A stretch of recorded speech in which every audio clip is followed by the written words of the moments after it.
प्यारे बच्चों, आज हम उर्दू पढ़ेंगे जमाते दहुम, जिसमें पहला सबक मुकम्मल हो चुका है। दूसरा सबक है शहरों में कोई चांद को मामा नहीं कहते, जिसके लिखने वाले मुसन्निफ़ है मुनव्वर राना। इसी तरह हम इसका पहला दूसरा हिस्सा मुकम्मल हुआ है। आज हम तीसरा हिस्सा पढ़ेंगे कि मुनव्वर राना जो मुसन्निफ़ है कि गांव में रहकर क्या करें ना, शहर को चले गए। शहर में जाने के बाद उनको गांव की बहुत ही याद आने लगी। इसी तरह आज हम इसका तीसरा हिस्सा पढ़ेंगे। इसी तरह इस सबक में शहर की खुसूसियात और गांव की खुसूसियात को मुनव्वर राना बताना चाहते हैं कि शहरों में बिजली, जनरेटर और बैटरी के मुतफ़ी ट्यूबलाइट, मर्क्यूरी बल्ब और रंग बिरंगी रोशनियाँ आदमी को इतना महबूब कर देती कि वो चंदा मामा को भूल जाते हैं। यानी शहरों में इतनी लाइटें रहती ज़्यादा कि आदमी अब गांव की तरफ देखना भी गवारा नहीं करता। वहाँ पे गांव से जाने के बाद इंसान शहर को भूल जाता है। और यही शायद मेरे साथ ही हुआ, जिसकी वजह से मैंने अपने करीबी रिश्तेदार को फरामोश कर दिया। शायद मेरे साथ भी इसी तरह हुआ है। बल्कि कौन बोले? मुनव्वर राना, वो चंदा मामा जिसने मुझे हर शब उजाला बख्शा। यानी चंदा मामा गाँव में उजाला बहुत ही बख्शा। उसको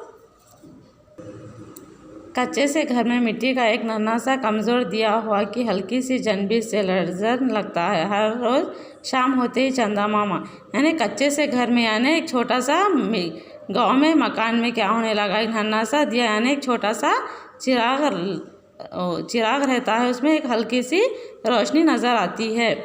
इसी तरह है शहरों में, इसी तरह नहीं रहता। अम्मा अम्मा जगमग जगमग करते मेरे घर को रोशन करते और मुझे कहानी सुनाने आ जाते। चांद में चरखा काटने वाली रिवायती बुढ़िया को मैंने कभी नहीं देखा। हाँ, चंदा मामा की रोशनी में मुझे दादी का चमकता हुआ चेहरा साफ दिखाई देने लगता है। क्या बोले, यहाँ पे छोटा सा चिराग गाँव में बहुत ही रोशन घरों को रोशन कर देते हैं। और चांद में चरखा काटने वाली रिवायती बुढ़िया को मैंने कभी नहीं देखा। इसी तरह चांद में चरखा काटने वाली रिवायती बुढ़िया को मैंने कभी नहीं देखा। हाँ, चंदा मामा की रोशनी में मुझे दादी का चमकता हुआ चेहरा साफ दिखाई देने लगता है। यानी चांद में ऐसा दिखाई दे रहा कि मेरे दादी का चमकता हुआ चेहरा दिखाई देने लगा। मैं घर की अंगनिया में पलंग पर लेटा हुआ, घर की आंगन में पलंग पर लेटा हुआ टुकड़ा टुकड़ा चंदा मामा को तकता मेरी आंखों की पतलियों में मामू की तस्वीर उतर आई। और माँ जब ये तस्वीर देखती तो मैं से हो बहुत चांद जैसा दिखाई देता। यानी जब हम घर के आंगन में पलंग पर लेटा होकर चंदा मामा को तकते हुए देखते तो मेरी आंखों में क्या दिखाई देता, फिर वो सेम चंदा मामा अपने आंखों में तस्वीर दिखाई देती है। मिट्टी के बने चूल्हे पर जब आग तो तवे को दहकाती और चिंगारियाँ तवे पर रक्स करने लगे तो ऐसा लगता है कि तू मुस्कुरा रहा है।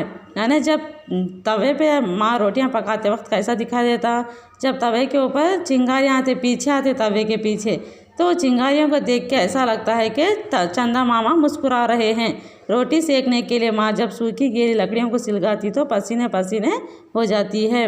माँ जब रोटियां पकवान करते वक्त में क्या हो जाती है, वो लकड़ी का चूल्हा सिलगाते हुए पसीना पसीना हो जाती है। और इसके मुक़द्दस पसीने के खतरे रोटियों में जज्ब हो जाते हैं। यानी वो मुक़द्दस जब लकड़ियों के चूल्हे पर रोटियां पकाते हैं तो पसीने में पसीना हो जाती है और मुक़द्दस पसीने के खतरे इस रोटियों में जज्ब हो जाते हैं। शहर ने मुझे बिरयानी खिलाकर रोटी की लिज्जत छीन ली। मुनव्वर राना शायर क्या बोल रहे मुसन्निफ़ के जब रोटी गाँव में लकड़ियों के चूल्हे पर पकवान करके खाते तो बहुत ही मज़ेदार था। अब मैं शहरों में जब जाने के बाद बिरयानी खिलाकर रोटी की लिज्जत छीन ली।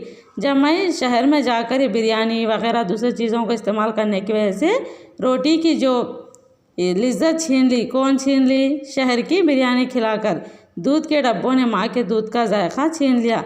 इसी तरह रोटी का जायका चले गया। दूध जो गाँव में भैंसों का दूध होता वो बहुत ही मज़ेदार रहता। इसी तरह शहर में जाके मैं डब्बों के दूध पी के ये गाँव के दूध का भूल गया हूँ। इसी तरह यहाँ पे तस्वीर देखो। ये पैराग्राफ पढ़ने के बाद नीचे सवालात रहते, सोचिए और बोलिए। अब जितना भी पैराग्राफ पढ़े हैं इसमें से यहाँ पे सवालात के जवाब ओरल ही रहते, अपना ओरल सवालात के जवाब अपना पढ़ ले सकते, यहाँ पे लिख भी सकते। इसी तरह यहाँ पे तस्वीर देखो। तस्वीर में यहाँ पे रोटी कैसा लकड़ियों के चूल्हे पर पकवान हो रहा है। यहाँ पे क्या करे, ये लड़का और लड़की चंदा मामा को देख रहे हैं। इसी तरह अब ये सबक का दूसरे सबक का चौथा हिस्सा मुकम्मिल हुआ है। अब हम इंशाल्लाह 5वां हिस्सा शुरू करेंगे।